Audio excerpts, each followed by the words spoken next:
Salam dostlar, hər birinizi xoş gördük yeni videoda. Neçə vaxtdır ki, məndən soruşursunuz ki, bəs Su-35-ləri alacağıqmı, Su-35-lər nə vaxt gəlir deyə. Mənim də bu barədə ətraflı məlumatım olmadığı üçün, rəsmi bir məlumata sahib olmadığım üçün sizlərə doğru dəqiq bir məlumat verə bilmirəm.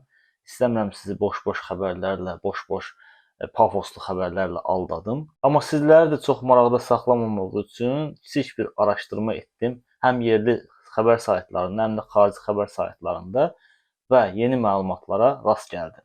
Bu gün də həmin məlumatları sizinlə paylaşacağam. Amma gəlin əvvəlcə görək bu Su-35 tüstüsü nə vaxt çıxdı? Atalar demişkən olmayan yerdən tüstü çıxmaz. İstəyirəm ki, bu tüstünün çıxdığı ilk illərə 2019-2020-ci illərə gedək. Hələ 2019-2020-ci illərdə belə bir xəbər yayılmışdı ki, Azərbaycanlılardan ibarət bir qrup nümayəndə heyəti Rusiyaya gedib və MiG-35-in və Su-35-in istehsal zavodlarında olub, həmçinin Azərbaycanlı pilotlar bu təyyarələrdə uçuşlar həyata keçiriblər və təyyarə ilə yaxından tanış olublar, həm MiG-35 ilə, həm Su-35 ilə. Amma o gündən bu günə qədər daha heç bir yeni xəbər olmadı. Gəlin bu barədə 2020-ci ildə dərc olunan bir xəbər saytına nəzər salaq. Saytın adı newsday.az saytıdır. Bu sayt əslində rus dilindədir, amma tərcümə eləmişəm ki, rahat oxuya bilək. Başlığı nədən ibarətdir? Su-35 və MiG-35-in Azərbaycan hərbi hava qüvvələrində istifadəyə verilməsi ölkənin hava üstünlüyünü xeyli artıracaq. Nə vaxt dərc olunub? 9 aprel 2020-ci ildə. Biraz aşağı verək. Azərbaycan hərbi hava qüvvələri nümayəndələrinin Rusiya döyüş təyyarələri istehsalı müəssisələrinə səfəri iki ölkə arasında hərbi texniki əməkdaşlığının yüksək səviyyəsinin bariz nümunəsidir. Hərbi hava qüvvələrimizdə həyata keçirilən geniş miqyaslı islahatlar Azərbaycanın hərbi aviasiyada, xüsusən də hava əməliyyatlarında döyüş qabiliyyətinə görə Ermənistandan əhəmiyyətli üstünlük əldə etməsinə öz töhfəsini verib. D.Az xəbər verir ki, bunu cümə axşamı trendə Azərbaycan hərbi hava qüvvələrində uzun müddət xidmət etmiş, ehtiyatda olan polkovnik leytenant Rövşən Həşimov deyib. Onun sözlərinə görə Azərbaycana Su-35 və MiG-35 təyyarələrinin tədarükü ilə bağlı aparılan danışıqlar şübhəsiz ki, yaxın gələcəkdə ölkənin hərbi hava qüvvələrinin daha da güclənməsinə imkan verəcək. Bu mənzərəni daha yaxşı göstərmək üçün bu təyyarələrin performans xüsusiyyətlərinə və döyüş qabiliyyətlərinə diqqət yetirmək istərdim. Bu çox məqsədli və yüksək manevr qabiliyyətinə sahib döyüş təyyarələrinin üstünlüyü onların 4++ nəslinə aid olmasıdır. Digər nəsil döyüş təyyarələrinin imkanları yalnız modernləşdirmə yolu ilə genişləndirilib. Bundan əlavə bu təyyarələr mümkün olan ən uzun məsafəni uça bilir. Qeyd edim ki, dostlar, burada məsafə tərcümədən dolayı biraz səhv gedib, çünki sayt əslində rus dilindədir. Bunu rus dilinə çevirsək, Su-35-in mənzili 4500 km, MiG-35-in mənzili 3500 km. Açıq arxitekturaya malik olan hər iki təyyarə yerli müharibədə mühüm rol oynayan yeni nəsil hədəf aşkar edən radarlar və rəqəmsal elektron müdafiə sistemləri ilə təchiz edilib. Bu, təyyarələrə hava silahlarının bütün müasir növlərini tətbiq etməyə imkan verir, deyə Həşimov vurğulayıb. Ehtiyatda olan polkovnik leytenant bildirib ki, ən son texnologiya ilə təchiz edilmiş Su-35 R-37M hava raketlərindən istifadə edir. Səs sürətindən daha sürətli uçur və 300 km-ə qədər məsafədə hədəfləri məhv edə bilir.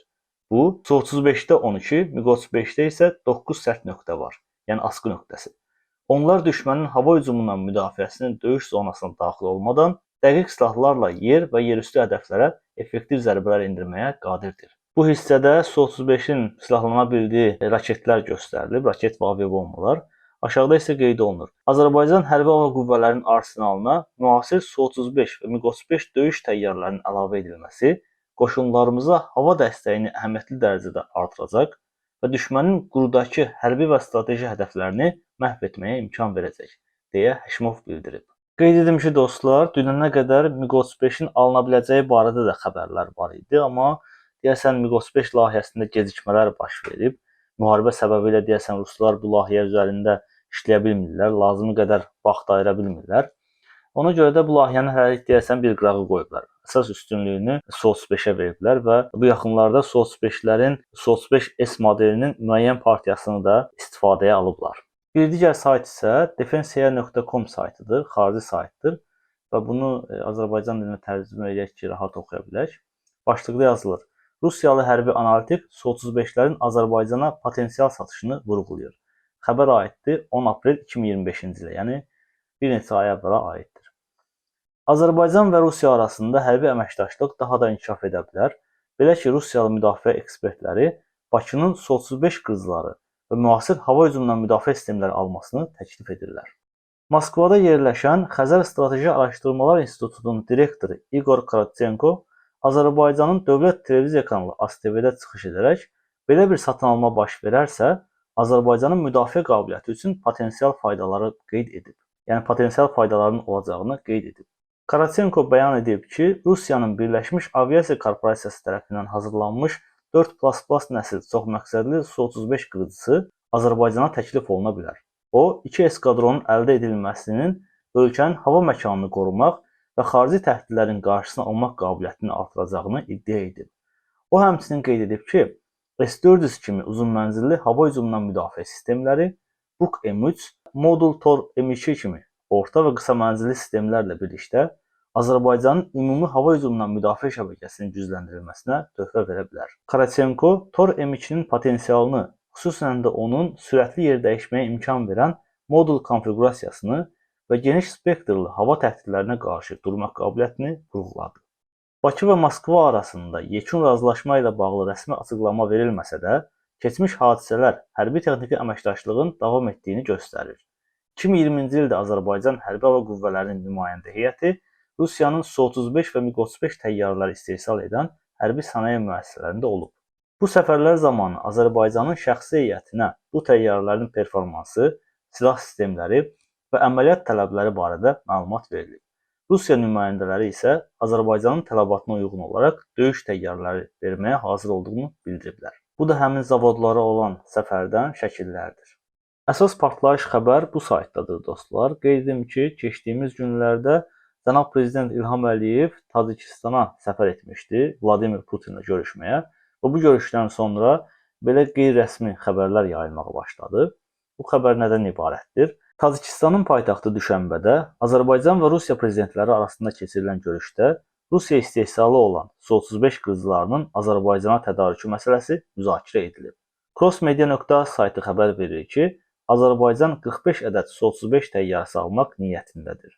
Müqavilənin ümumi dəyərinin təxminən 4 milyard dollar olacağı bildirilir. Qeyd olunur ki, Azərbaycana təqdim ediləcək qırıcılar 4.5-ci nəsil olan və ən yeni modellərdən olacaq. Qeyd olunur ki, Azərbaycana təqdim ediləcək qırıcılar 4.5-ci nəsil olan ən yeni modellərdən olacaq. Həmçinin Türkiyə və İsrail ilə əməkdaşlıq çərçivəsində bu təyyarələrə yeni raketlərin inteqrasiyası planlaşdırılır. Dostlar, əsas məsələ odur ki, Rusiya həqiqətən də Su-35-lərin modernizasiya edilməsində Türkiyə və İsrailin iştirak etməsinə nə deyəcək? Əsas məsələ odur. Amma qeyd edim ki, dostlar, bizim T-72 tanklarımızın yenilənməsində İsrailin Elbit Systems şirkəti də iştirak etmişdi. Yəni Rus platformasında İsrail şirkətinin yenilənmələr etməsi həyata keçirilmişdi. Amma onu da bildirim ki, T-72 nisbətən köhnə platformadır. Yəni Ruslar buna o qədər də bir şey deməz. Su-35'lər isə müasir platformalardır. Bu sistemlərdə yenilənmələrə icazə verərlərmi? Həqiqətən də xəbərdə deyildiyi kimi versələr lap yaxşı. Yəni nəticə olaraq raket sistemləri quraşdırıla bilər. Türkiyə istehsalı raketlər bu təyyarələrə asanlıqla inteqrasiya edilə bilər. Gələk əsas məsələyə. Su-35 həqiqətən də bizə lazımdırmı? Qeyd edim ki, dostlar, Su-35 ağır, çoxfunksiyalı döyüş təyyarəsidir.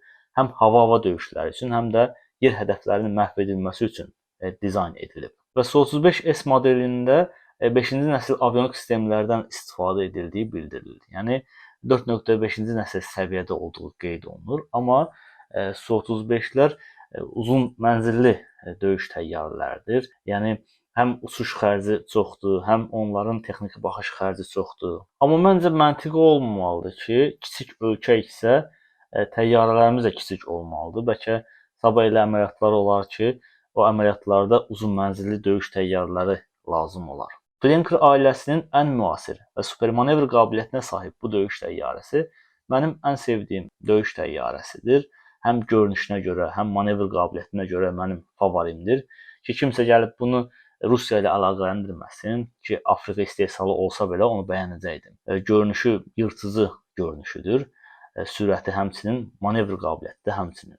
Doğrudur, tam yüklü halda bu manevrları həyata keçirə bilmir, amma yenə də olsun, bu onu daha cool, türklər demiş, havalı, daha belə cəlbedici göstərir. Son olaraq qeyd edim ki, dostlar, bu xəbərlər nə qədər yayılsa da, hər nə qədər ki, müdafiə sənayesi bu xəbərləri təsdiq və ya inkar etməyibsə, bu xəbərləri sadəcə qeyri-rəsmi bir xəbər, şayə kimi baxa bilərik. Bəs siz bu barədə nə düşünürsünüz, dostlar? Sizcə Su-35-lərin alınması bizim üçün sərfəli olardımı? Su-35-lər bizim üçün nə dərəcədə əhəmiyyətlidir? Bəs sizin ən sevdiyiniz döyüş təyyarəsi hansıdır və nəyə görə? Bu barədə də fikirlərinizi mənimlə bölüşməyi unutmayın. İzlədiyiniz üçün hər birinizə minnətdaram. Gələn videolarda görüşənədək. Hələlik.